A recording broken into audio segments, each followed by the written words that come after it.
I will now call the Infrastructure and Community Investment Committee meeting to order. It is 5:12. This meeting is being held in person and electronically in accordance with the Municipal Act. For the consent items, I will read out the title associated with the recommended motions printed on the agenda to see if members of committee would like to deal with them on consent or hold them for discussion. Items that are not held will be deemed approved on consent with no further discussion. They will then move forward to the next general committee meeting for consideration.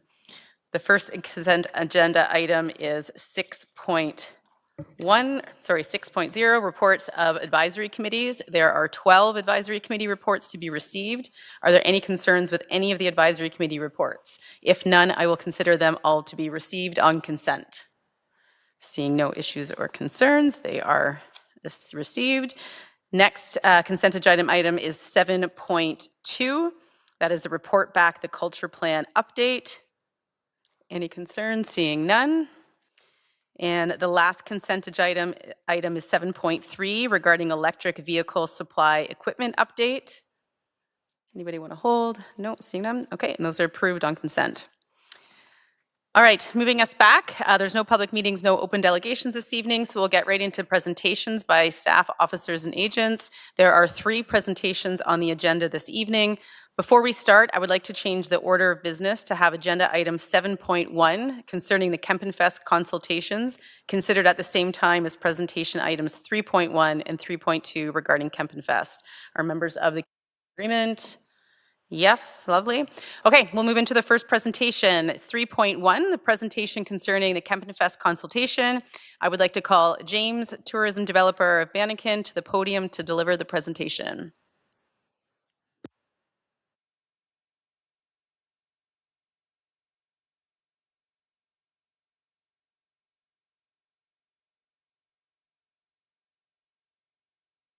Oh, and the presentation. Oh, there we go. Okay, and I click this.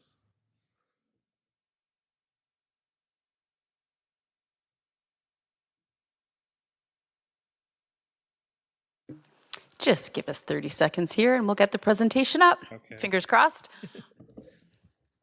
He didn't agree to the adjustment of the.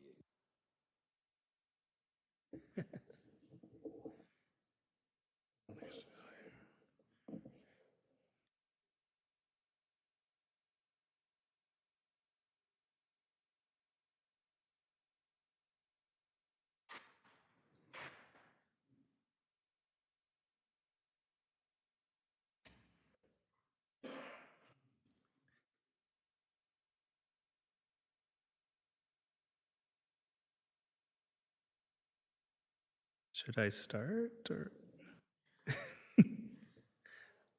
I'm looking over to IT.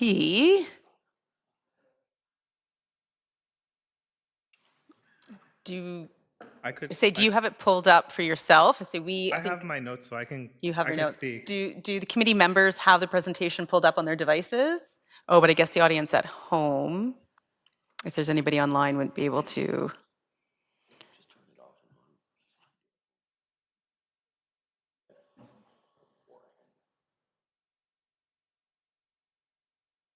Just give another 30 seconds to see if you can get it. If anyone's tuned in online, they won't be able to see the presentation unless I guess they pull it up online themselves.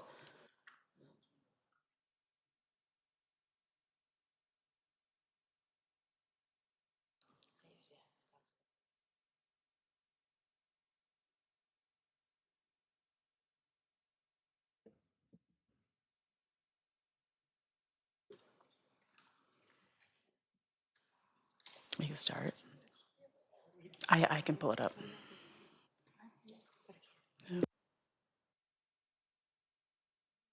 Maybe we'll get started just because we do have 3 presentations. I'm comfortable if all committee members have it up, and if anyone at home is watching, they can always go on the Legislar online and pull it up there as well. So if you've got your notes and you're ready to go, let's proceed, and hopefully IT will catch up with us and it will appear at some point. Thank you. Okay, perfect.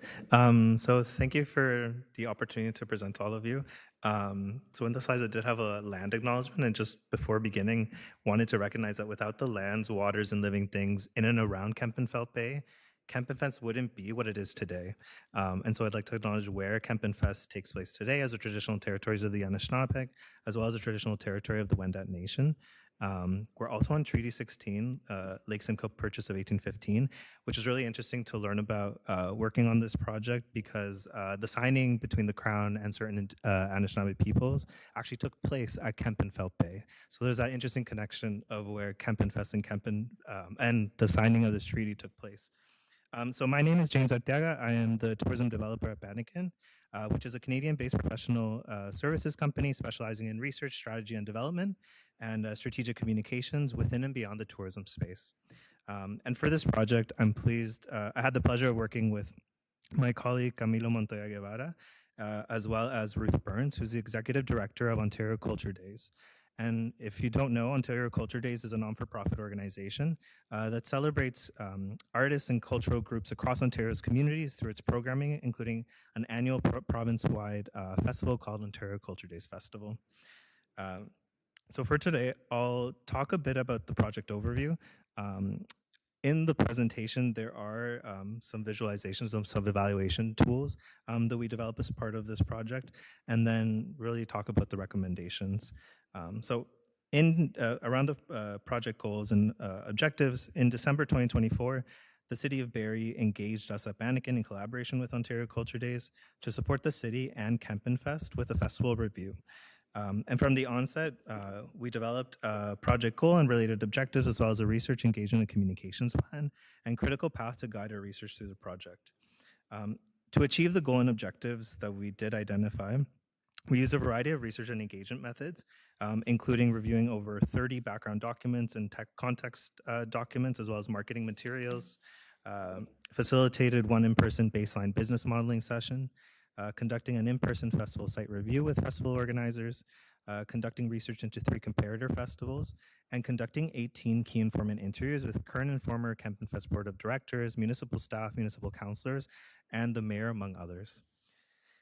The actual report, so through the research and engagement, we developed a final report for the Kempenfest Board of Directors to support the festival's evolution and sustainability, to grow Kempenfest as a community and tourism event.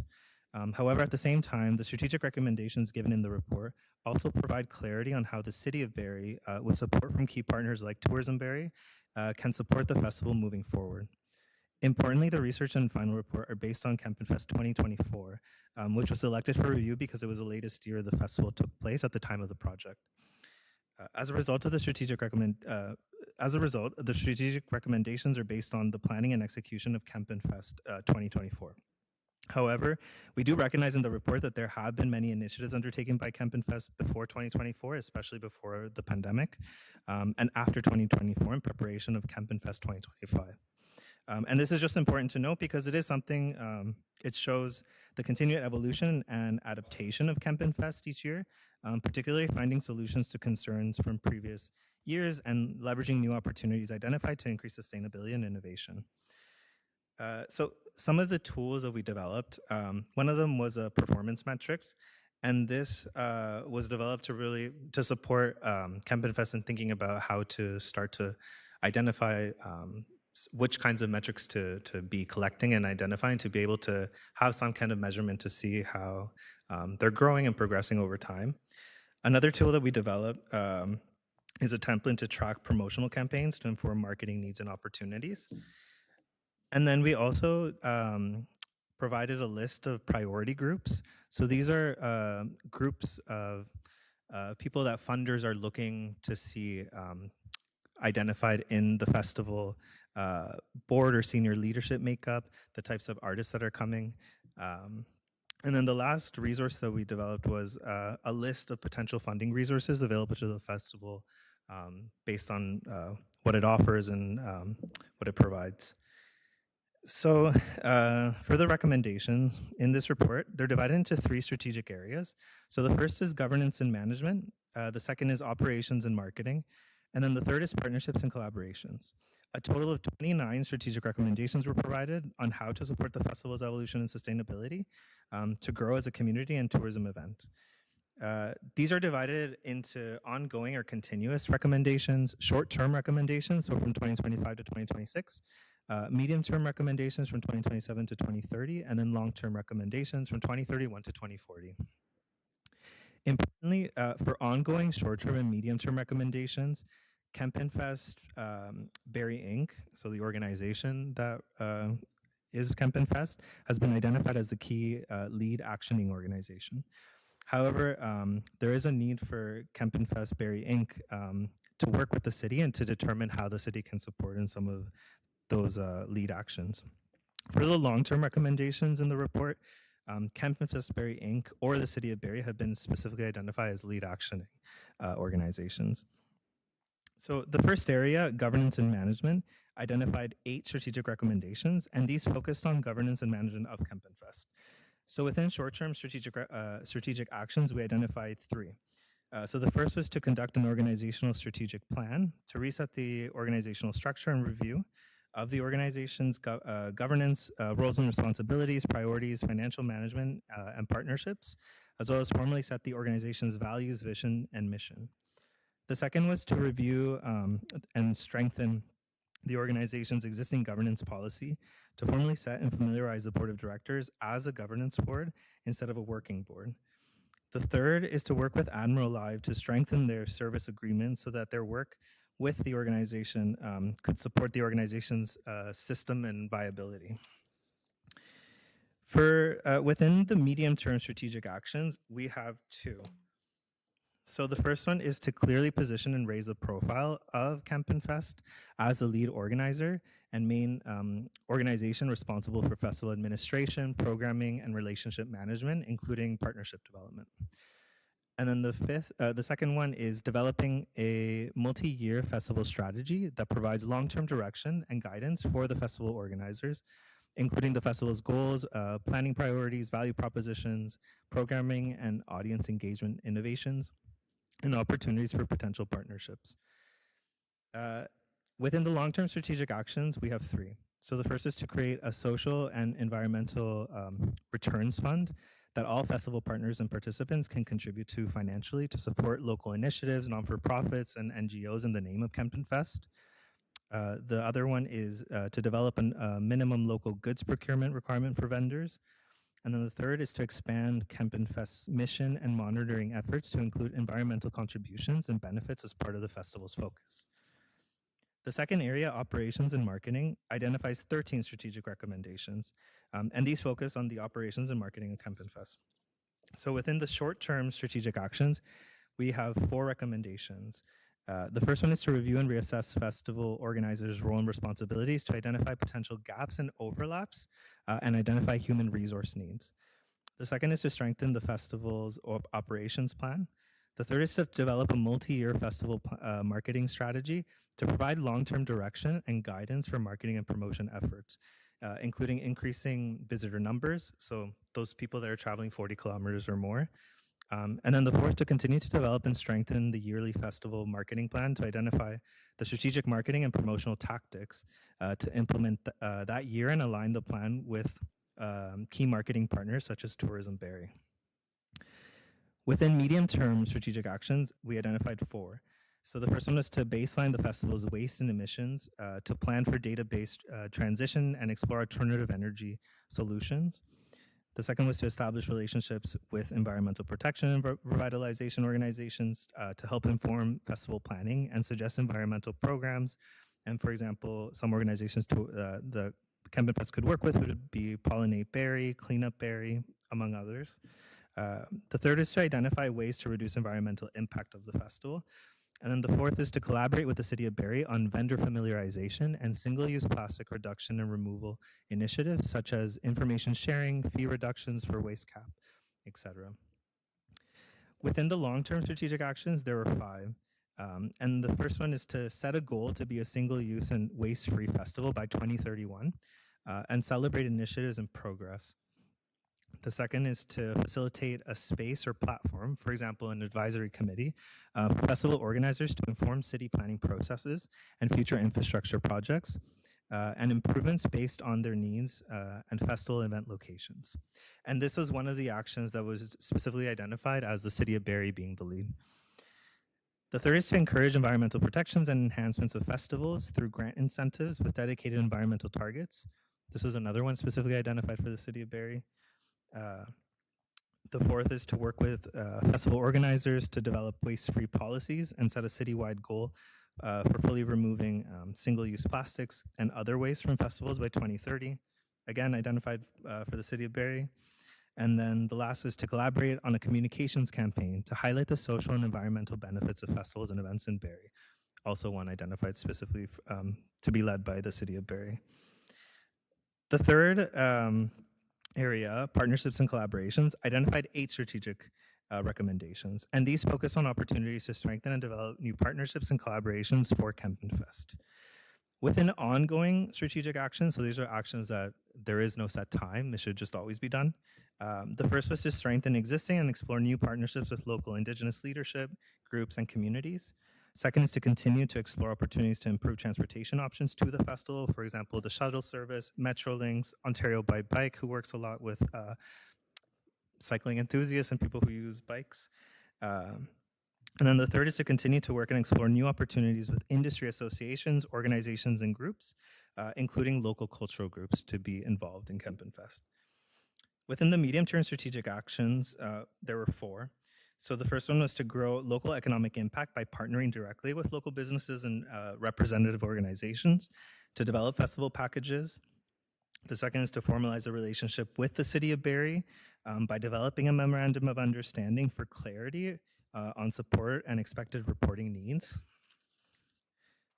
The fourth was to formalize a relationship with Tourism Barrie by developing also a memorandum of understanding for support with marketing planning and inclusion in marketing efforts.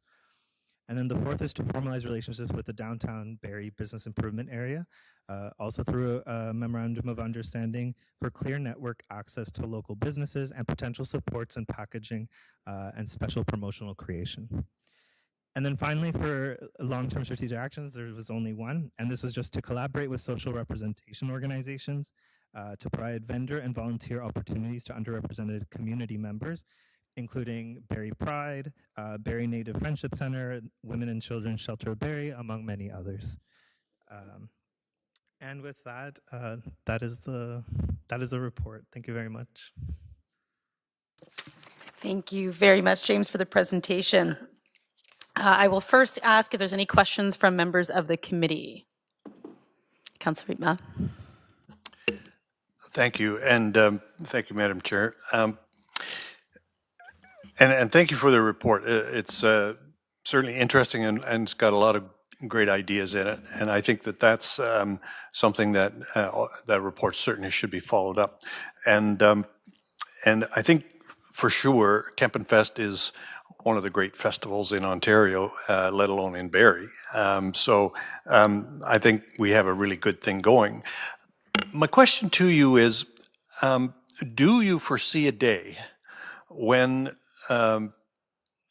Kempenfest does not come here for money? Do you think that at some point Kempenfest will be able to be self-supporting without city support? Through you, Chair, thank you for the question. I mean, I think these are some key recommendations that, if followed, I don't think so. It's hard to say because it really depends. But I think there is a lot of, like you said, Kempenfest is a very unique festival, not just for Barrie, but I think for Southern Ontario. It's very much like through this work, it was very clear the passion that the board has, but also residents and other people in the community have for the festival. So I think there's a lot of support for it. I think there's just a need to provide some time to work through some of the challenges and barriers.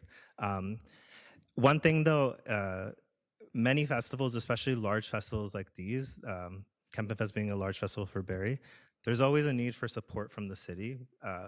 Not always direct funding, but sometimes through supports. For example, in the report it says, providing support such as like shuttles, things that make sense, or waiving certain permits. Sometimes for these larger festivals, there is that kind of opportunity. But as we recommend here, developing a memorandum of understanding that clearly identifies how the city can support in the best way would be the direction to move forward. I hope that answered your question. Okay. Any other questions from members of the committee? Deputy Mayor Thompson? Thank you, Chair. Just out of curiosity, this was commissioned by a direction of council, correct? Or through the board? It was kind of look for the sustainability and stuff.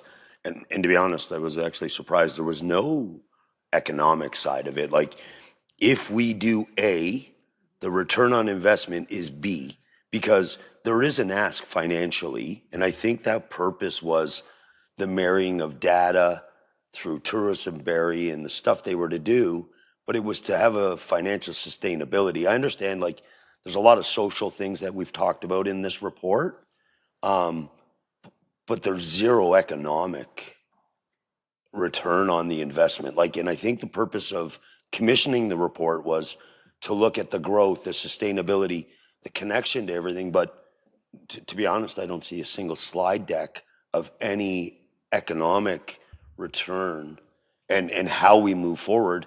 To Councilor Rietma's point, like, you know, municipalities live on 9 cents on the dollar, and the lineups out the door, like, you know, we don't have the easy button, right? So it's hard for every organization that needs to come. And look, I think your ask in the report, and I think the work the board does, I think it's a vital festival, but I thought, like, maybe I've misunderstood, but I thought the direction was on the economic side. So, and I don't know if that's where this report starts, but like, every recommendation, in my opinion, would be to have a business plan.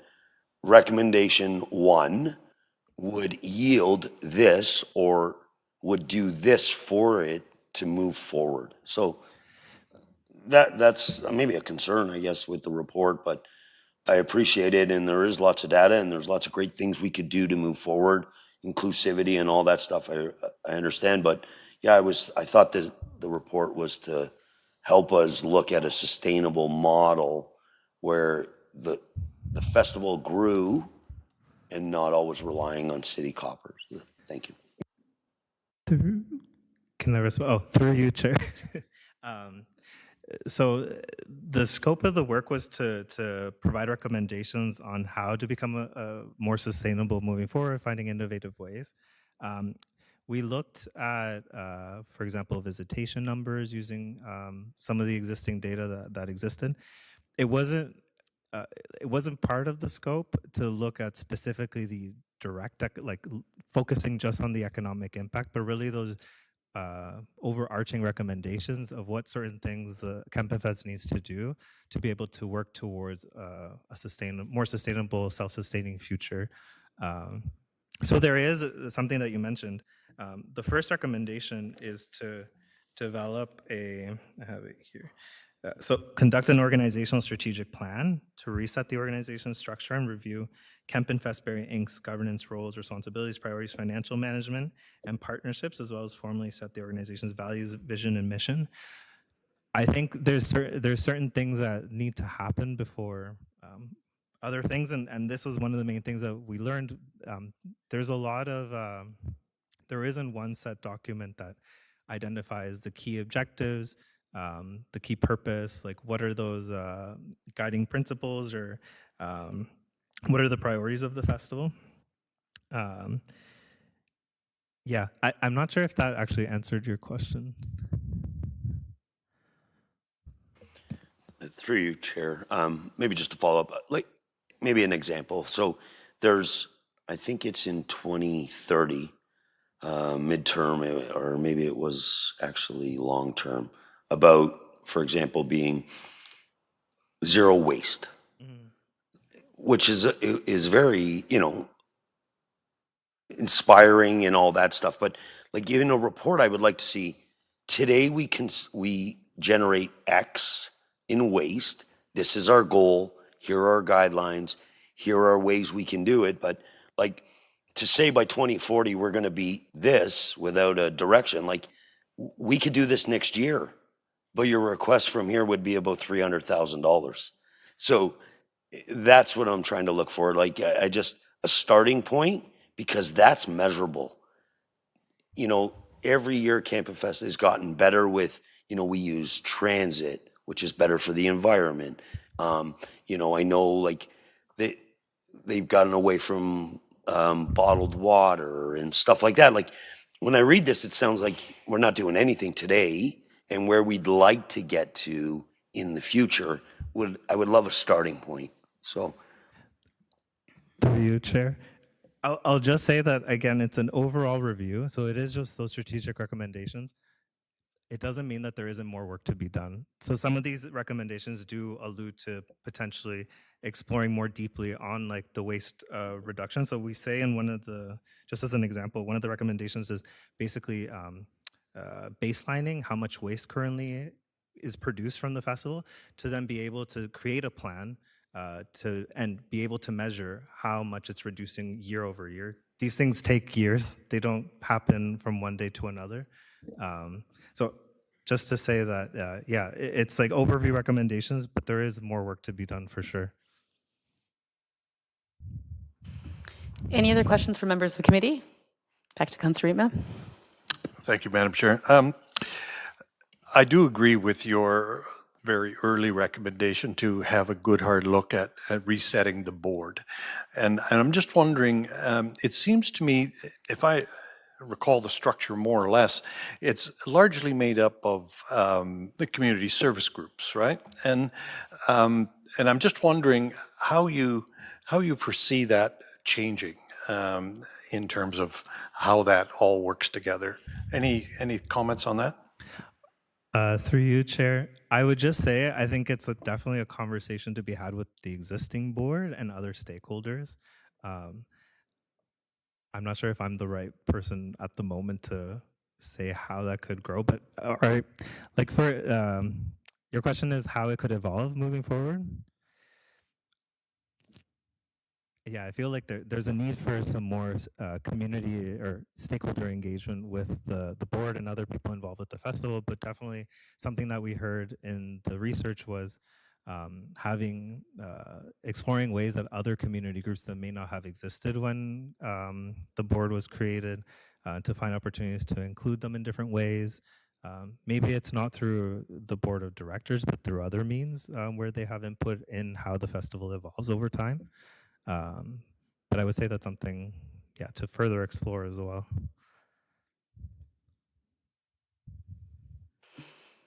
Any other questions for members of the committee? Or any other questions for members of council? Councillor Harris? Great. Thank you, Chair Hamilton, and thank you for the presentation. I was curious, and I really appreciated the questions from Deputy Mayor Thompson, because I was wondering too, you mentioned a lot about environmental sustainability, and what I thought was missing was financial sustainability. So I wonder if you could comment on some of the content you read and reviewed as far as the strengths and weaknesses, opportunities related to the financial part of the Kempton Fest. And, Deputy Mayor Thompson mentioned that Kempton Fest comes here and, receives investment from the city in the event. So can you speak to me what you saw as the weaknesses of the financial kind of makeup of the Kempton Fest? Through you, Chair. So what we saw, and it's in the report, how Kempton Fest has been.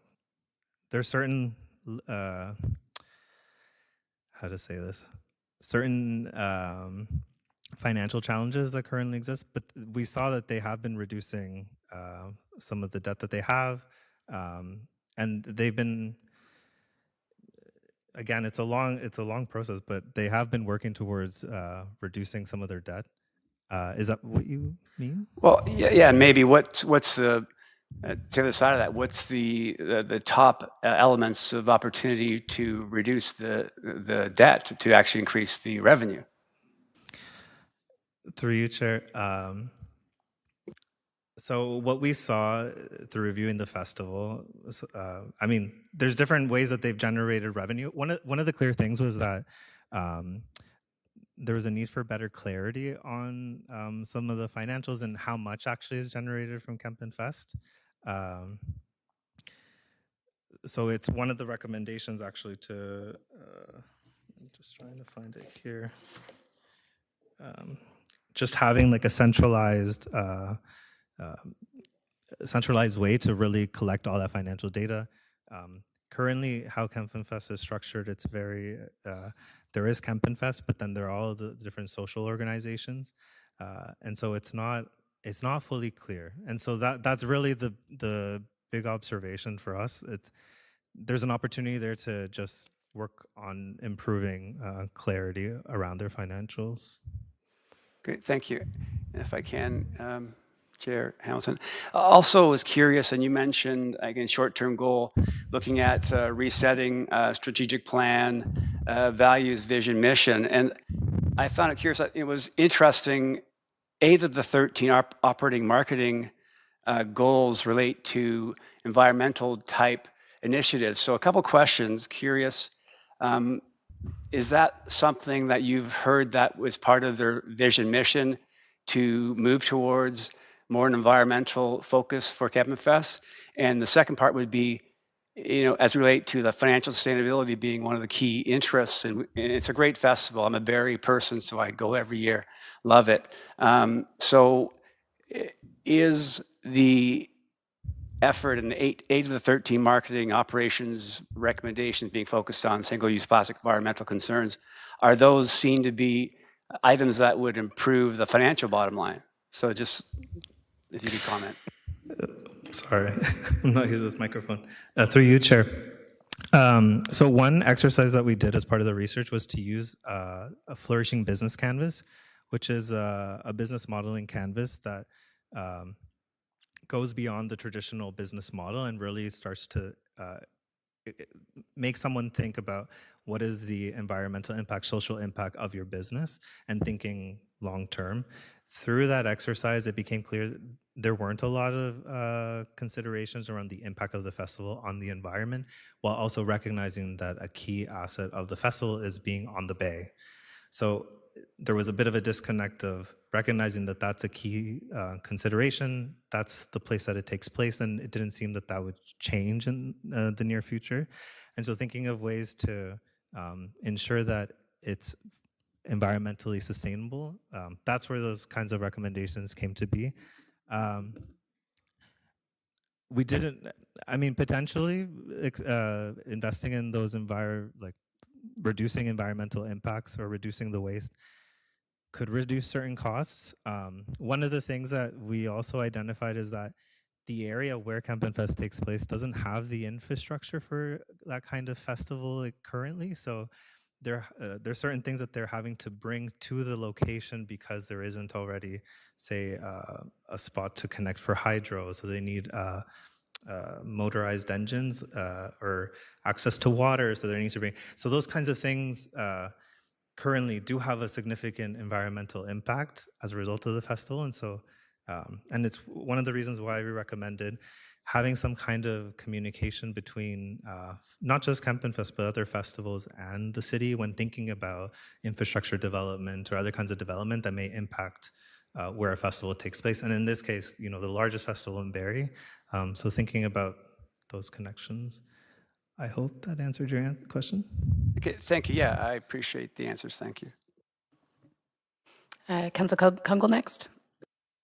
Thank you, Chair Hamilton, and thank you for the presentation, James. A couple of comments, just from an observation on some pieces that made me take some notes and then maybe some questions.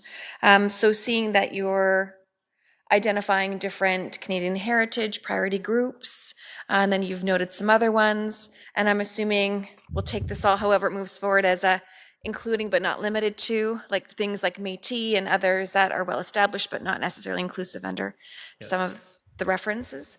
And that leads me into just different pieces around, I think it's great. You've already done a lot of work. I know you're getting questions around finances.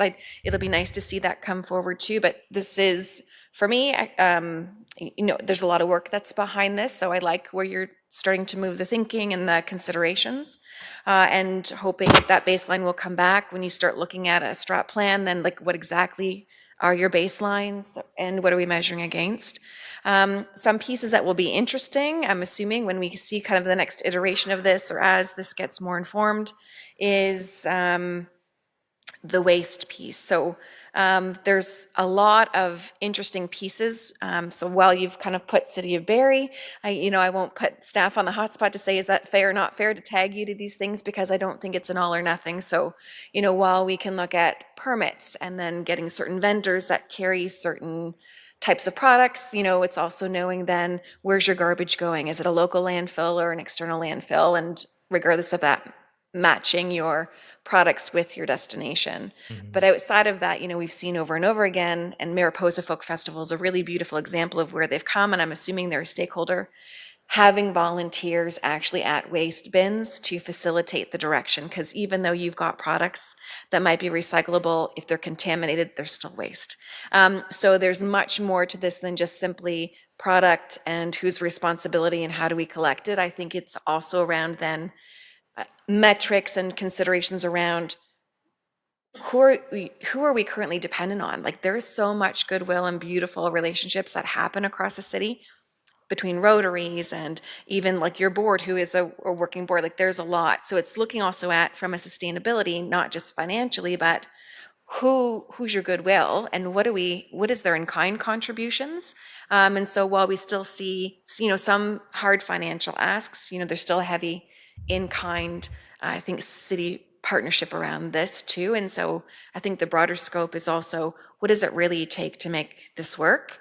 And then, as you go through those considerations, I would say, I don't want to lead you down a rabbit hole, but we're seeing 50-50s take off. I'm not sure what the implications are with different types of ways in which you're drawing people into building, awareness or donations back to community, or if you're bringing in not-for-profits, if you can pull in anything tied to the trail system, right? So Simcoe County Trail Loop is significant. We've got cyclists. Is there any part, while it's already a really busy weekend, that you can lead into bringing people in, or some type of movement that connects it to some other aspect of the city or the waterfront, that might just help bring in a different group of people and more monetary, but would love to see where the debt is coming from.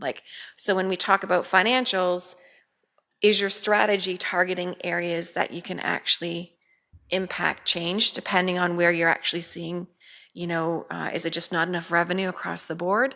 And we're having different conversations about transit and cost and, fees for certain things. Or is it about just, because you get so many people coming in, then it's around, is it how we think about how they spend? So where's the debt? Is it on the entertainment side? Is it on the festival side? Is it on so what component there can we be better partners around helping to have a conversation about what's the area or dynamic about Kempenfest that is really a pressure point financially? I'm not sure if you have that or if you're able to look at that. So these are comments to take away. You don't have, but that's where, that's my line of sight around, as you move forward, what to come back with. Through you, Chair. So when you were mentioning the trails and Simcoe County's existing trails, so as well as the waste management. So one thing we recognize through this process is that there are already a lot of organizations that exist in Barrie that are doing some really great things. And it's really encouraging Kempenfest to foster those relationships and partnerships to be able to work together to address some of these challenges. So for example, waste and cycling, one of the ones we mentioned was Ontario by Bike, that also works with a lot of cycling tourism. In the province, they also host a national cycling tourism conference to really encourage alternative modes of transportation to get to the place, because something that came out clearly was parking was a big issue. So thinking about how to encourage more people to come. Yeah. And then I guess I will say, through you, Chair Hamilton, final questions, maybe to come back with a later date if not considered, is your populations that you're drawing in. So tied to transportation is, and I might not be fair on giving the full scope, it's usually like how people are coming in their own, multimodal, and then transit, but also does our planning, and I know it's constricted downtown, allow for different shuttles of different sizes to come in. So you've got retirement homes that like to travel, will travel to events, but do we actually support other third-party shuttles to come in and do a drop-off and a pickup? And so do we have accessibility for different groups to be coming in if they have their own transportation that may not be by car or by public transit?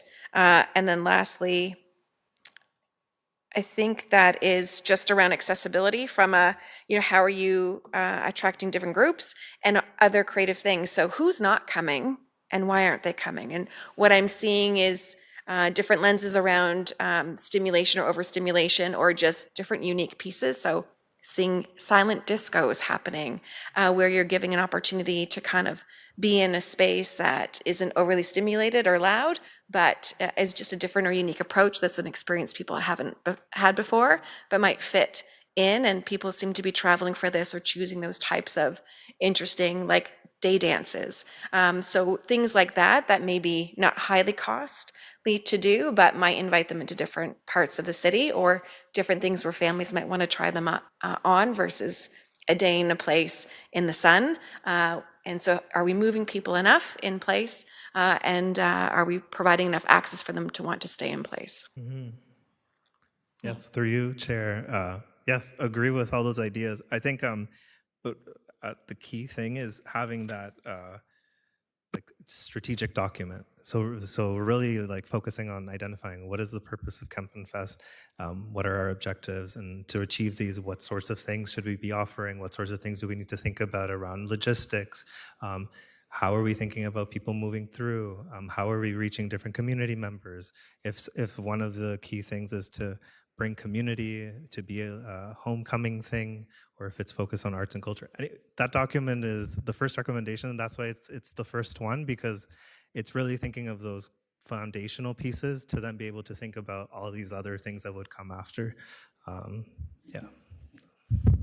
Overall, a great start. I mean, a lot of good thinking behind this, and so it's nice to see that that is a focus of attention because I think it is, it's key priority around an amazing event that we want to see become sustainable and grow and in exposure and an impact. Yeah. Okay, and I think we had Councillor Harvey. Yeah, thank you, Chair. I'll make this really quick because I'm looking at the time. One piece that and again, I'm a very big supporter of the festival, been there many a times. However, I'll be the first one to admit, haven't been there in probably a decade or more. And the reason for that is I started noticing it getting away from the artisan side of things and more commercialized type products out there. And it was the same vendors year after year. And I don't see that being identified in this report anywhere. Was that anything that was looked at or identified by your group through this process to try and attract people to continually come back and also hopefully expand the attendance from year to year? I believe so, through you, Chair. In the, not in the recommendations per se, but we do say like there is a need to work with Tourism Barrie to really, and the BIA to really, your question was around the more commercialization of some of the offerings there? It's referenced, but again, because this was a review, so it was a bit higher level, looking to see what are some of those larger challenges that are being faced by Kempin Fest. One thing that we did say was having that, I think actually one of the recommendations here was about having a certain percentage of local, not purveyor, but like local material. I'll try to. Yeah, on slide 16, it references develop a minimum local goods procurement requirement for vendors. I'm not so necessarily thinking that whether it's local or not is really here nor there. The foundation of this festival, from my understanding, is that it's artisan-based, and it's kind of lost that artisan-based foundation over the years because things seem to be more commercialized where people are purchasing product to sell opposed to actually creating product to sell. So is where I'm going with this. Sorry. Through you, Chair. Yes, that is the original reason that Kempin Fest came to exist, is the arts and crafts. But in speaking to the variety of different stakeholders, reading a lot of the background documents, it was clear that it's evolved to something more. Not to say that that's not still a key part of Kempin Fest, but it very much, it's from speaking to the different stakeholders, it really came to show that Kempin Fest has become almost a homecoming, a celebration of Barrie, beyond just arts and culture and arts and crafts. So it is mentioned the commercialization and thinking about that. It's more something for Kempenfest to explore internally and with its stakeholders to determine what's the best move based on their strategic direction. Okay, any other further questions? I do want to move us along because we still have another presentation on Kempton Fest. So seeing none, I think great comments, great questions. I don't want to reiterate, but I feel largely aligned with what we've heard here tonight. I remember the previous presentation here and us saying, how are we going to make Kempton Fest financially sustainable going forward? And I think that's what a lot of us were looking to tonight. Objective number one was to develop a baseline business model of Kempton Fest. And you know, the report, while I don't disagree with the recommendations, for me, it missed the mark a little bit, truthfully. There's 25 recommendations in there. It's too many. For me, if we don't have a good line of sight on the financial side of things and how we're going to create a revenue-generating, financially sustainable, viable Kempton Fest going forward, like the other 23 recommendations to me are a moot point. And even what you said tonight, there's not a good line of sight on the financial aspects is making me a little bit uneasy, truthfully. I will get back to Councillor Riepma's point. Like perhaps we really do need to look at the governance structure and how to create a skills-based board going forward so we can really track money coming in and revenue that we're producing. Because I mean, I'm looking at all this, I see the economic impact, that makes sense to me, but the rest of the financials, I really just, I have no line of sight on that. So to come back here year after year and asking for money, I think that's the whole point that we're trying to avoid, but we need a better line of sight on how money is being utilized right now. So that's my feedback, and I think that's what we're largely hearing. So with that, thank you very much, James. Appreciate your time this evening, and I'm going to move us into the second presentation. This is a presentation by the Kempton Fest Board of Directors concerning Kempton Fest 2025, and I will call Paul Markle to the podium to deliver the presentation. Hi, Paul. Good evening, Madam Chair and Council. I appreciate the opportunity to talk a little bit about Kempton Fest, and it's near and dear to my heart. I spend a lot of my time, working on this event and listening to the presentation. I understand your concerns, and hopefully I can address some of those things with my report this evening. I did have a presentation loaded up. I'm not seeing it. I apologize. We're having some technical difficulties with IT. It's not working. We all have the presentation pulled up in front of us. I think he's still working on it. The presentation that we put together here is sort of an audience data report, and it does have a couple recommendations.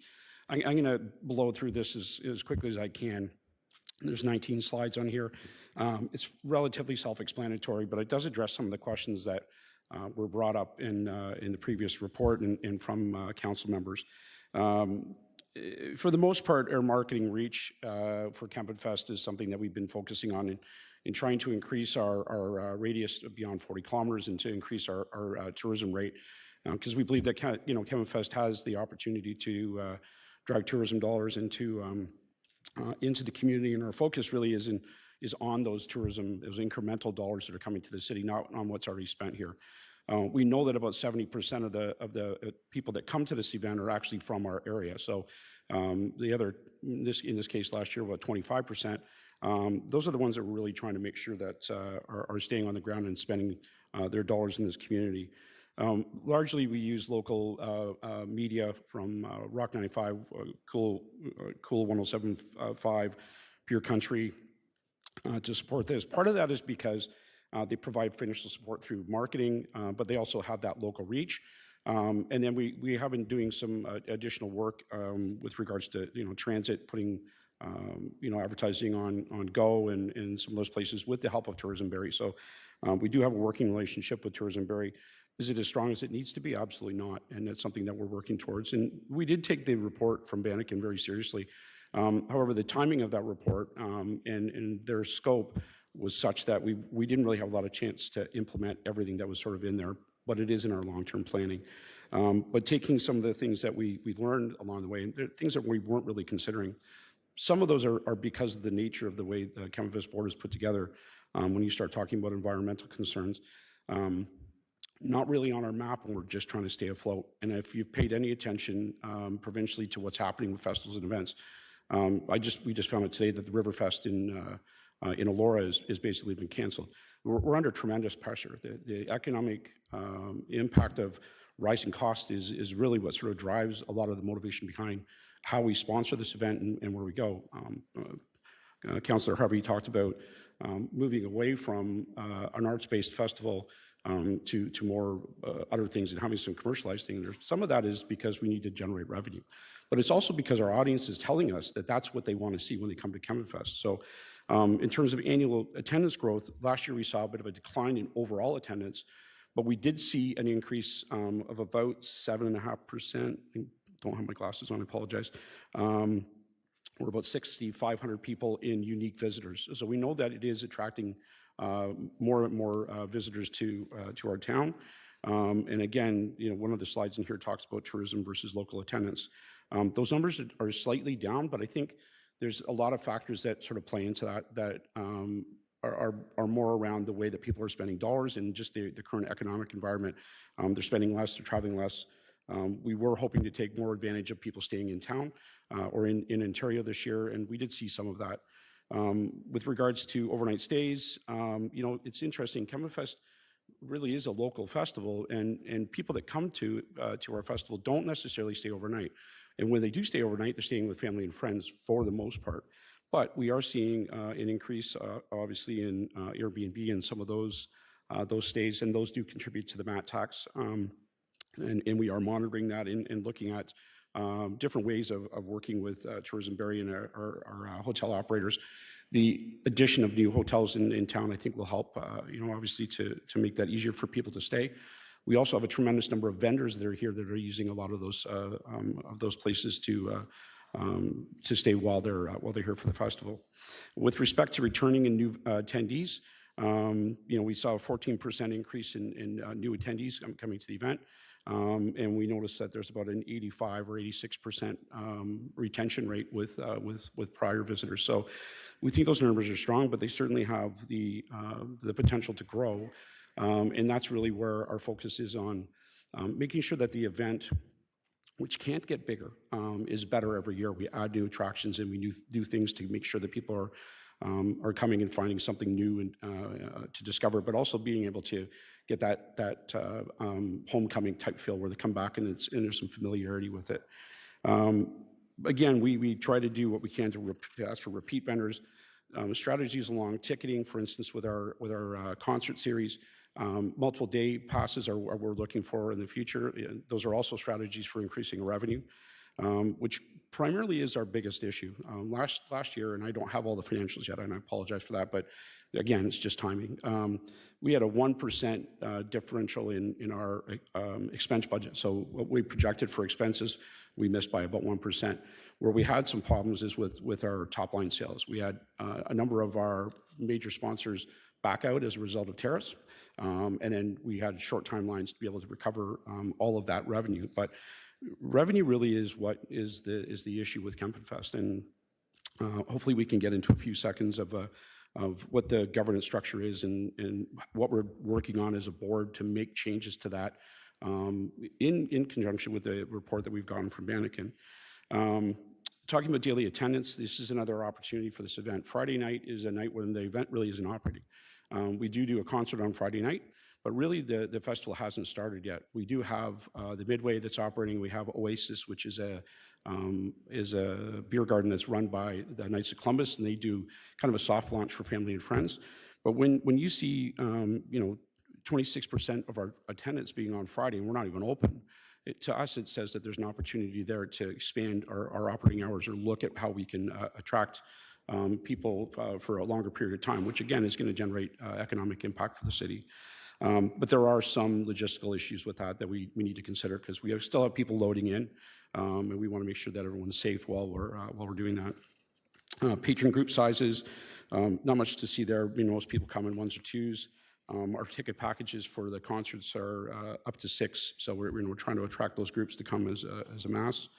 The age of our attendees is also something that we focus in on. We know that if we track the under 18 and really focus on 18 to or under 18 to 34, what we're doing is we're creating sustainable attendees for the future.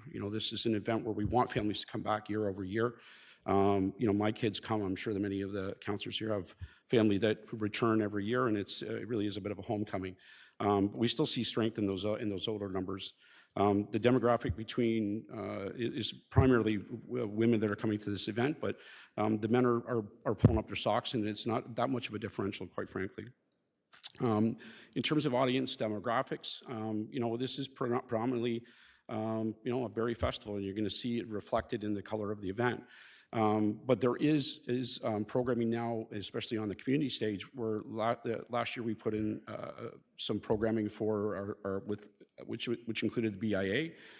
So we had some Southeast Asian programming there. For another part of our culture, we had some wrestling in there. We've got a few different things that are attracting different kinds of groups. We do miss the mark, quite frankly, both on the structure and the makeup of the board, but also with our LGBT community, with our Indigenous communities, we need to do more work there. But it's better done organically. So what we're doing is creating space for those things to happen, and then hopefully we will see more and more of those populations coming out. But at 5% of Southeast Asian attendance last year, that represents and that's 5% of the 25,000 unique visitors. It's not a bad number for the first time doing something along those lines. So we're quite happy to see that. Transportation and parking become a huge issue for this event, and this is where we seek support from the city. And one of the last pages in here, we've got 4 recommendations or requests. But you can see that the daily ridership year over year is increasing, so the shuttles are important, and people are more and more aware of them. But I think that there's some really great opportunity for collaboration with the city in using existing transit and the new transit hub. Where any point along those transit lines is a pickup point. We have to figure out how do we get them on the bus and identify that they're coming to Chemifest. But I know that there's likely opportunities to use supplements from the provinces for his transportation to maybe finance some of that ridership. And then we run different kind of busing basically just around the shuttle route at Kempenfest so that we can get people from one side of it to the other very easily. It also satisfies mobility issues that we have in some cases so that we can attract more people that may not necessarily be able to walk the entire event. But I think there's an opportunity to work with the city very closely. Last year was also the first year that there was enforced parking on the Centennial Beach side.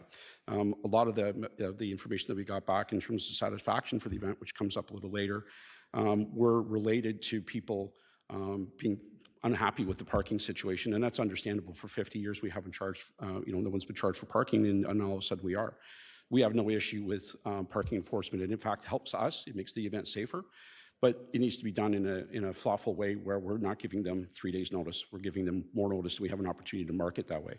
But it also gives us, the chance to make that a plus. We can change that messaging out there to say we're trying to be more environmentally focused. We're trying to use existing systems in the city to make sure that those already spent tax dollars are just used more wisely. With respect to how patrons hear the event, still it's word of mouth. It is a solely local event, so we're seeing that in obviously the way people find out about it, but we are seeing more reach on radio, and we had really good response this year on social media, so that will be an area that we continue to invest in. In terms of audience sentiment, we did have a bit of a decrease last year over the years past, but we think that might have had something to do with the parking and a few other things. But 7.8% average response in terms of satisfaction, with a 96.5% respondent saying that they're going to return. So strong numbers, but again, we want to see those on an upward trajectory and not on a decline. When we are asking our clients what they like the most about the event, they like the music. Primarily, which is great because really the only source of revenue for Chemifest is derived from music. Sponsors don't sponsor spear catchers and mugs and those kinds of items, but they do sponsor having artists come in and they get behind that. Sad because there really should be some funding on that craft side, but it really is. The truth is that the dollars come in from that source. But in terms of what people like, Councillor Harvey. It's crafts are the number 2 thing there. That's what they're coming to see. And we have done a really good job of working with the Barrie Art Club and HFAC to make sure that we have a really good selection of vendors coming in. We've gotten away from having more commercialized things. We have an area called the marketplace, which addresses some of those more commercial products, but there is a significant number of unique vendors there. And I'm telling you, these vendors, they sign up, they come back year after year. Some of these guys are they're selling out on Friday night before the event even opens up. So that really is a major draw. And if you haven't been in 10 years, Councillor Harvey, we want to see you back, because I think you'll see that there's been some changes there. In terms of location, people love it. There's not much we can change about that. Food is another focus. We think that that is an opportunity. If you can attract them with their stomach, then you're obviously in a winning scenario. But we are hearing, obviously, that there's some planning happening with the city on with the culture, and possibly some planning on additional food offerings, which would be year-round down there, which we encourage, and again, I think would be a great addition to the waterfront. In terms of tourist spend, there are some different ways of attracting this. We focus on the tourism spend that's here, and last year we surveyed 500 attendees, and we've done that for the last 4 or 5 years. So we have a fairly significant database of actual survey responses, and we ask direct questions about what their spends are. So the numbers in there are supported, and what it does is it generates a tourism-induced economic impact. Kathleen, a trainer from Tourism Barrie, I believe, is going to present later on this evening. But we're not that far off in terms of the overall number and what this event it generates. What's not included in here is the economic impact of what the groups that make up Campfest generate and put back into the community. So that's something that I think we can report on more wholesome, more fully moving forward. I did supply another TRIUM report, which supports the dollars and the numbers that are in this report. So that brings me to our request for Campfest 2026. And I'm hoping there's time where I can address maybe some of your questions about governance, financial structure and planning. Those are things that we're working on actively. But primarily what we're looking for in 2026 is the same level of funding and support from the city that we've enjoyed in the past, specifically in 2025.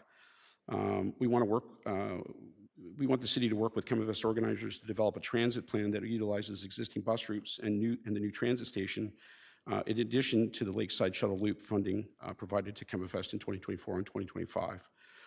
We'd also like the city, if possible, to provide $10,000 in funding to support the community stage infrastructure. That would be the actual cost of putting the stage up and those things. We don't generate revenue through any kind of ticketing at that particular location. It's borne by the sponsorship dollars that we bring in for the event.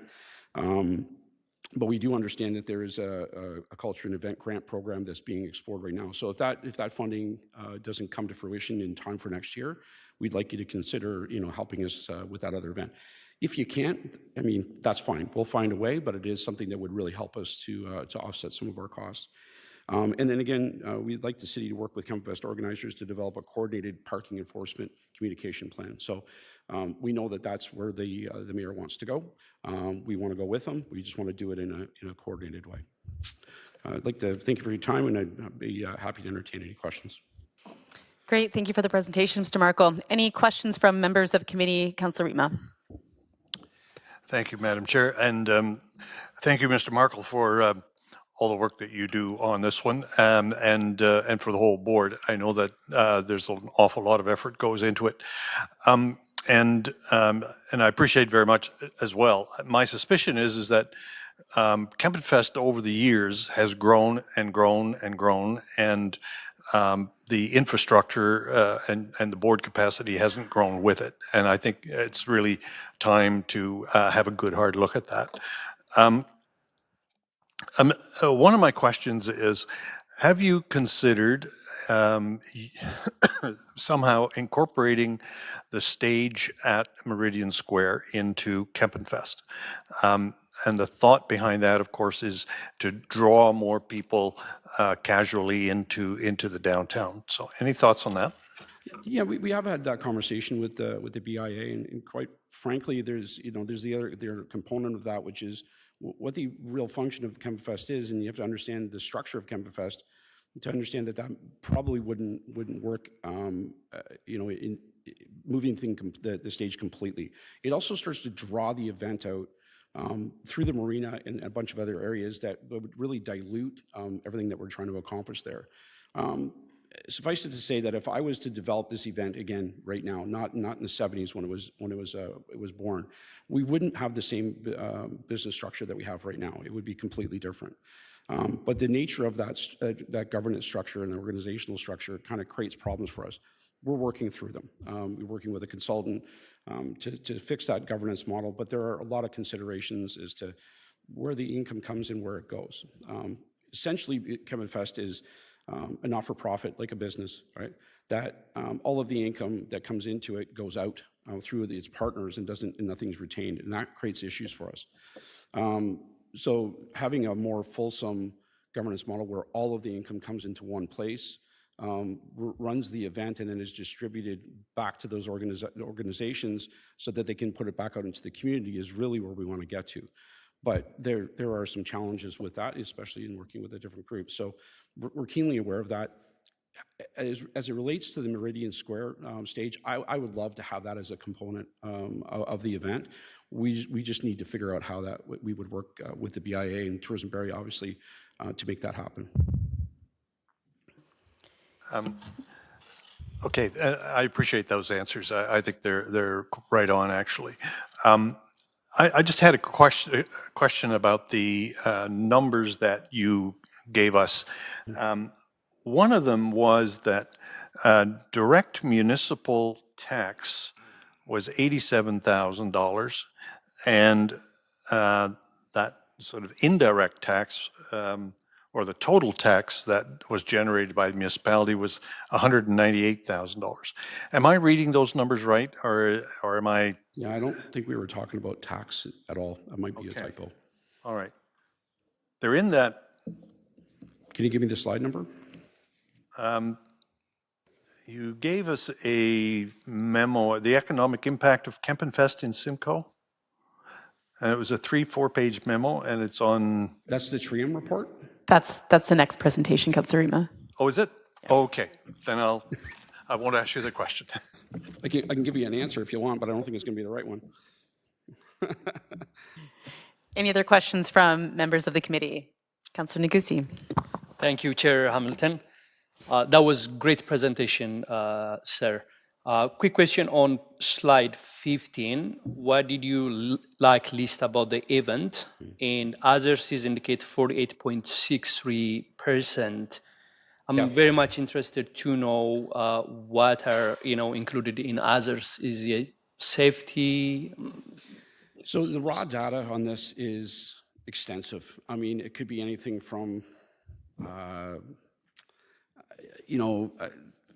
I like the hot dog I got. I mean, there's a million things in there that make up that 48%, and we can provide that raw data if you like, but it's very wide ranging. So we sort of include it in the lump sum, and I realize that's there's a pretty big number there to be able to try to explain, but I only have 10 minutes. Thank you. You're welcome. All right, thank you. Thank you. Maybe even just themes at some point would be interesting to us to hear if there's any sort of consistent themes that were coming out of that 48% of feedback. Any other questions from members of committee or members of council? Oh, Councillor Corser, go ahead. Thank you.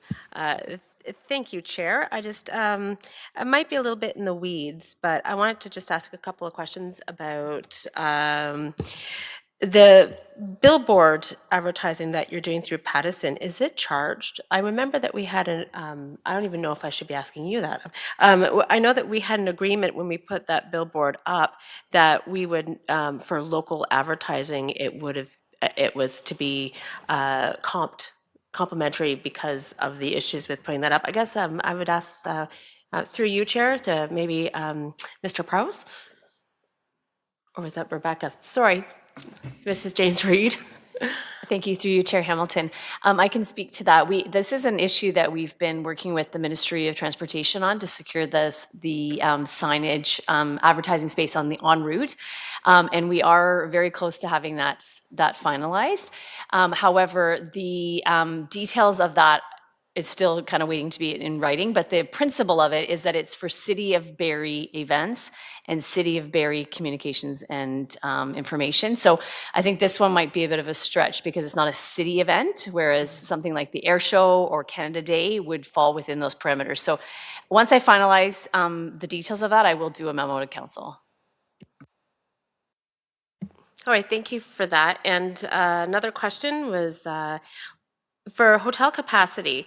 Is the reason that I see a lot of people staying with family and friends, is there hotel capacity after we have vendors coming to the city and a lot of rooms are being taken up by that?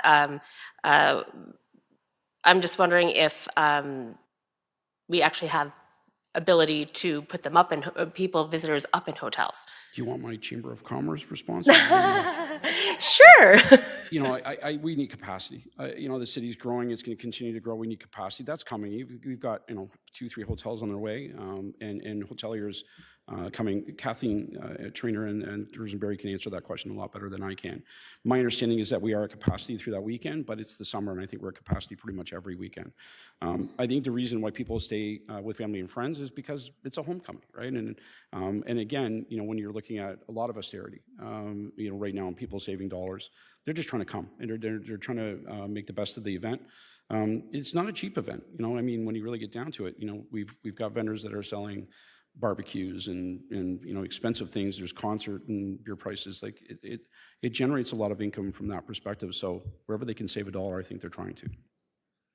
Okay, yeah, because I was just wondering if maybe fully appreciating the hometown sense of it, and a lot of the people that come to it are from local areas. It might be a bit of a deterrent if you can't get accommodations as well. So Very true. and I guess is there any outreach for the shuttle? We're trying to figure out the transportation wise. Is there any with the marketing and advertising that that CampFest is currently doing? Are there any information on a guide for public transit or anything like that that is being promoted through? We do promote once we know we have the funding for it. We obviously promote the route. I can tell you for the Santa Claus Parade this year, you know, we weren't able to use the lot in Beefield Mall, and that created a problem for us. So the city came to us with an offer to, you know, just create a bus route, and that kind of tweaked an idea to, yeah, maybe we could do something similar to for Camping Fest, but you know, those plots may not be available. But if you can find a parking along a route, then you know, that makes things a little bit easier as long as they're parking, you know, within whatever the parking guidelines are. But it's a good use in this getting your ridership up if we are bringing local residents in. So if the focus is on, if you're from town and you're coming in, don't bring your car, use the transit. You know, but we have to figure out a mechanism for that. But I think the new transit hub and all this investment down there, we need to utilize it, and it's a great way to showcase what's happening down the waterfront. Yeah, that's why I was asking about the promotion of it, because now that that's open. We always promote it. It's part of our wayfinding. It's a part of our guide that goes out. It's out there digitally as well. But again, if we don't have shuttles, then we're not going to build that in. Yeah. Okay. I think that other questions asked around the table actually kind of covered everything else I had, but thank you for the information. Okay, Councillor Kungl. Thank you through you, Chair Hamilton. To Paul, thank you for the overview. I'll frame it as a question. I don't expect that this is going to be possible in this upcoming event, but maybe in out years. When you talk about Friday and activation of Friday being a potential, have you thought about sponsorships with drones? And like, how do you light up the sky if you're busy in a different piece? And how do you still draw people in? And whether or not that's still an avenue, if you're seeing people interested in kind of sponsoring drone shows that don't create the fireworks, but do create really interesting marketing. That I will take any ideas that come. The bigger, the hairier, the better. Yeah, I got lots of big hairy ideas for you. You know, we're looking at things next year, and again, in taking what Banneken was able to present to us, you know, and utilizing the yacht club and utilizing the sailing program that you have and everything that's there.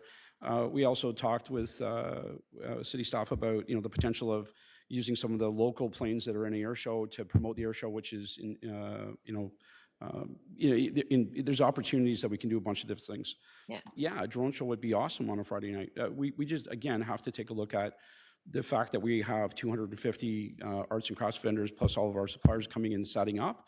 So those walkways where people are going to be, they're taking them with vehicles and people are still continuing to set up. And we have to think that through a little bit. But soft launching in a couple of activations makes a lot of sense, and we've seen some success with it. So again, when our problem is revenue and it's an unfunded, unticketed event, we're looking at all options. So if we can expand our operations on the Friday night with revenue ideas that generate revenue for Camping Fest Barrie Inc.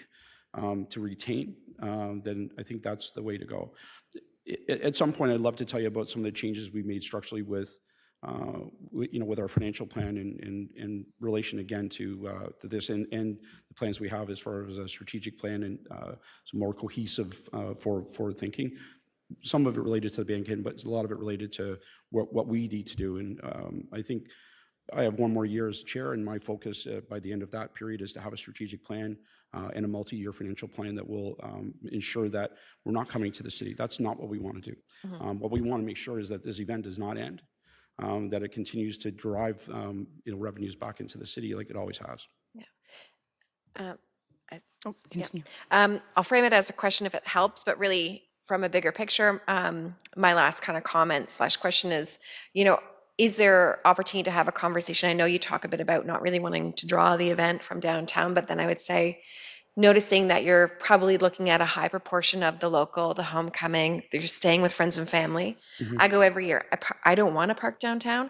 I do because I purchase antiques. And if I can't get a dresser out of the downtown, I don't know how I'm going to get a vehicle in there. So it's those things around, why are people parking downtown? And for big items like that, how do we create an ease of access so it's not problematic depending on what you choose to do or what you choose to buy and how you can get in and out when vendors are so tightly connected.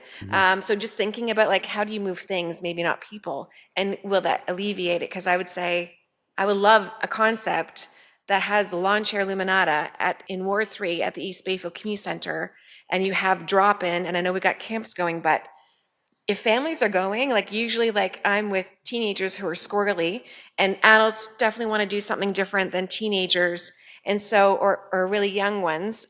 So how do we create spaces to say, park up in the north end of Barrie, get a shuttle for those that want to go, but you've got access to outdoors, let the kids run, drop-in programming, bathrooms, ease of access, maybe some food courts, but you allow that space to allow families to kind of decentralize a little bit. Absolutely, and I think there are so many opportunities to collaborate with different groups, and BIA included. It's a capacity issue for us at the moment, and again, you have to understand this board is made up of lawyers and chamber representatives, and none of us are specialists in running events of this size, which is why we need to move away from the working board we have and have a governance approach to be able to expand those capacities out and find new ways of utilizing those areas. I'm 100% for that. I think that's definitely where we need to go. It's just not within our purview at the moment. But fair enough. Yeah. Thanks, Paul. Okay, I am just being cognizant of time, so if you can keep your comment question brief, Councillor Harris. Thank you, Chair Hamilton. I will not give any advice on how to run the festival, that's for sure. But I do want to thank you for your efforts and for your contribution to the board of directors and Camping Fest, Mr. Markle. It's appreciated. As a Barrie person who goes there every year, I appreciate that. I guess you said it in your last comment. I was thinking it's not a people problem. It's not a number of people problem. It's a revenue problem. So you could add 10,000 more people and add no more revenue next year, or very little revenue, or be cost you more. So I think that's the question. Bigger might not actually be better necessarily, but how do we create the revenue? So I was wondering with that, I noticed on the goals and objectives for the prior presentation report, 2 of the 4 objectives related to business model for Camping Fest, to develop a future business model of Camping Fest. So I wonder if you could speak to the report and the comments or content related to the business model and how that might be of assistance, because we have a revenue issue. not a people issue. And I also had just a comment. I wondered if you track attendance with weather as a causation of the numbers, because it would seem it's obviously a weather dependent festival. So just wanted to make that comment. That will impact your numbers. So thank you. Yeah, the weather thing is anytime you have an outdoor event, weather's a component. 2016, 2017, we obviously had a major weather event which impacted us, created really our situation for long-term liability, which has been cleared up, by the way. Our financials are in much better shape. We use Environics data that's supplied by the good work that Tourism Barrie does, and we pay for that section so we know who's coming. It's only 2 years that we've had that more accurate data. So, and in those 2 years, we haven't had bad weather. We've had beautiful weather. So I don't have a solid answer with data, but certainly the Environics data that we do get would take that into consideration if there was weather we could correlate it to attendance. Yes, if 10,000 more people came, there would be expenses that came with that. You need more washrooms, you need more, those kinds of things. And it would generate more revenue for the city, and it would generate more revenue for the different groups. But your infrastructure costs stay the same, and and grow a little bit.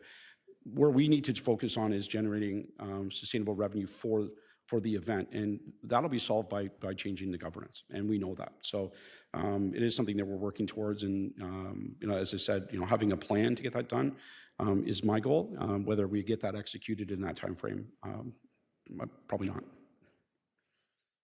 Great, thank you. I'll leave it there.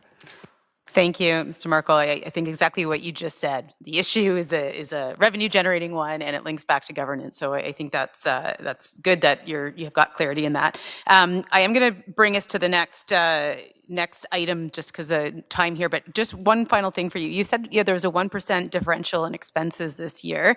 Can you share just at a high level what the total revenue and total expenses were again, or what the delta? I wouldn't be comfortable giving you that number. Quite honestly, we have a lot of things that are pushing in. We still have expenses coming out. We still have revenue coming in, and I don't have a solid number. We had a board meeting yesterday, and we didn't present financials at it. Okay.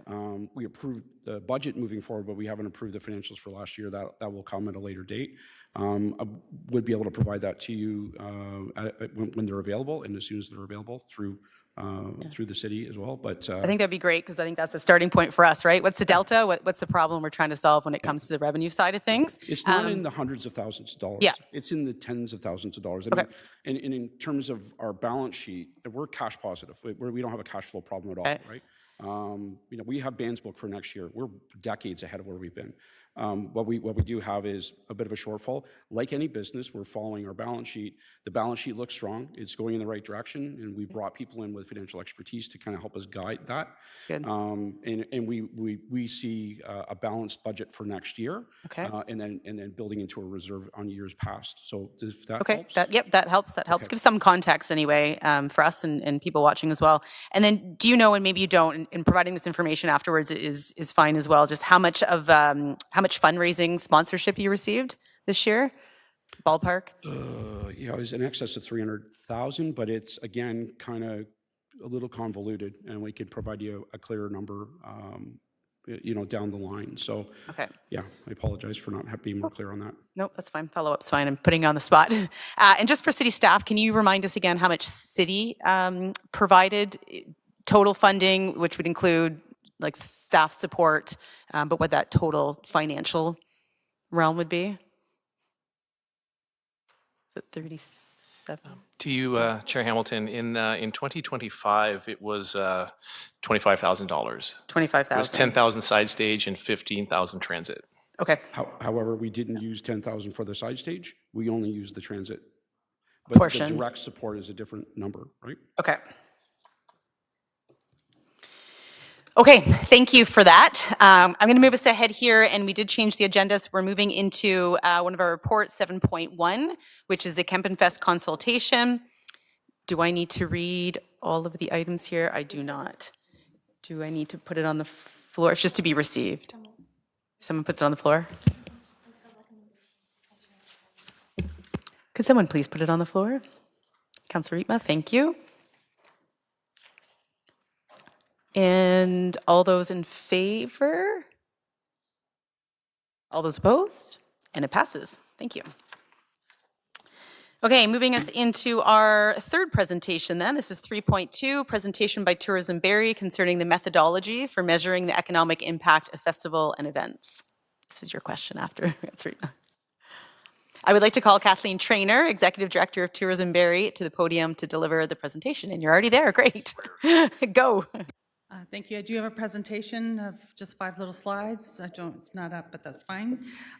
So thank you very much for inviting me. Tourism Barrie was requested to review the methodology for measuring the visitation numbers and how we arrive at the economic impact for the Barrie Festival and events. Our economic impact came for Campin' Fest in particular, came to 8.4 million, and Campin' Fest is at 9.5, so we differ by $1 million. So there are many different tools and methodologies available to measure event attendance, economic impact, and visitor spending to ensure accuracy, consistency, and industry standard reporting. Tourism Barrie utilizes 3 key platforms. We use Environics Analytics, which is the MobileScape technology. We use Destination International's Event Impact Calculator, and we use CoStar, the STAR reports on hotel industry. Tourism Barrie has been utilizing Environics Analytics MobileScape data since 2024. In early 2025, Environics Analytics completed a significant platform upgrade, enhancing accuracy and data technology technology continues to evolve. Tourism Barrie remains confident that the MobileScape is the most reliable and advanced tool available in Canada for measuring events, attendance, visitor demographics, audience segmentation. If you do not wish to have your data collected, turn off your Bluetooth on your cell phone. Once Environics Analytics provides Tourism Barrie with a comprehensive attendance breakdown, identifying residents versus visitors and the distance they traveled, the data is entered into Destination International's Event Impact Calculator.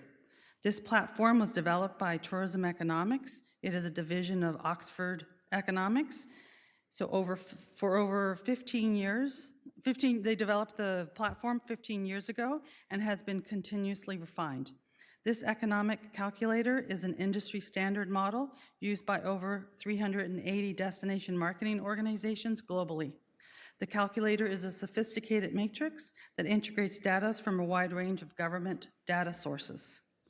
Backed by decades of expertise and a team of specialized tourism economics has an established platform as a global leader in tourism economic impact analysis.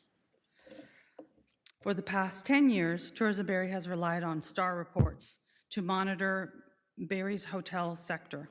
These reports provide detailed daily, weekly, and monthly insights into hotel occupancy, average daily room rates, and year-to-year performance compared against 5 competitive cities. This hotel platform data is then entered into Destination International's Event Calculator to enhance accuracy of the economic impact analysis. By integrating data from all 3 platforms, Tourism Barrie produces a comprehensive report that qualifies the total economic impact for each festival and event, including the number of jobs, household income generated, and the tax revenue returned to the community. And that report is available to the City of Barrie. We gave it to Campin' Fest, and we have provided it to staff when requested. And that's it. Any questions? I would also like to add, sorry it's so loud, overnight stays in Barrie. We just finished our Q3 reporting, presented to council tomorrow. I'll send it to you. We finished our Q3 reporting, and overnight stays in Barrie are up 21% over Q3 in 2024. And from June to September, people that came to Centennial Beach to the South Shore Center between June 1 and September 5, compared 2024 to 25, that was up 7.3%. And Mr. Markle is correct. We have seen a trend. We've seen a trend that people are staying in Airbnbs and visiting friends and family. That's due to the economy. So we have seen a decline in the hotel occupancy, but we've seen a 20% increase in Airbnb. So that is correct. More people staying with visiting friends and families in Airbnbs and in hotels. And we have the daily reports on during Campin' Fest, and the occupancy was 72%. So no, the hotels are not sold out. There are a lot more rooms to be sold during the Campin' Fest weekend, and I can provide you with those daily occupancies, room rates, and ADRs, if you like them. Thank you. I'll turn to committee members first, and again, I'll just ask you can keep your questions to very brief. Members of committee, any questions or comments? Seeing none. Members of the council, any questions or comments? Seeing none. That was very brief. Well, thank you, Kathleen, to you and Tourism Barrie. I just comment that they use the TREAM report, which is the Minister of Tourism, Culture and Sports from Ontario, which differs from Destination Internationals, which is a tourism and exclusively a festival event platform, where the TREAM report that they use is for any, from sports to festival events to any other event happening in the tourism sector. So that's why they vary. Got it. Okay. Thank you. Appreciate that. Okay, we are going to move into agenda item number 5, deferred and referred items. There are 2 deferred items listed on tonight's agenda. Before we start, again, I'm going to ask for a change of the order of business to have agenda item 7.4, the memorandum regarding an update on the disc golf course at Sandy Hollow, considered at the same time as deferred item 5.1 regarding the Bayview disc golf course. Do we get agreement on that? Seeing yes. Okay, so 5.1, the first item was deferred from the Infrastructure and Community Investment Committee on November 13th, 2024, concerning the Bayview disc golf course. The report is here to be received. All those in favor, all those opposed, and that passes. And 7.4, which is a memorandum from M. Banfield, Executive Director of Development Services, and S. Mack, Associate Director of Waste Management and Environmental Sustainability, dated November 19th, 2025, regarding an update on the disc golf course at Sandy Hollow. Again, that is to be received. All those in favor, opposed, and that passes. All right, the second item, so 5.2, General Committee referred, was on September 10th, 2025, the correspondence regarding support for Sam Kinsella Revitalization Concept Plan. And again, the correspondence was dated August 25th, in support. All those in favor, all those opposed, and that passes. All right, we've done the consent agendas already, so we are moving into 8, adjournment. This concludes the Infrastructure and Community Investment Committee meeting. The meeting is adjourned at 6:44, and council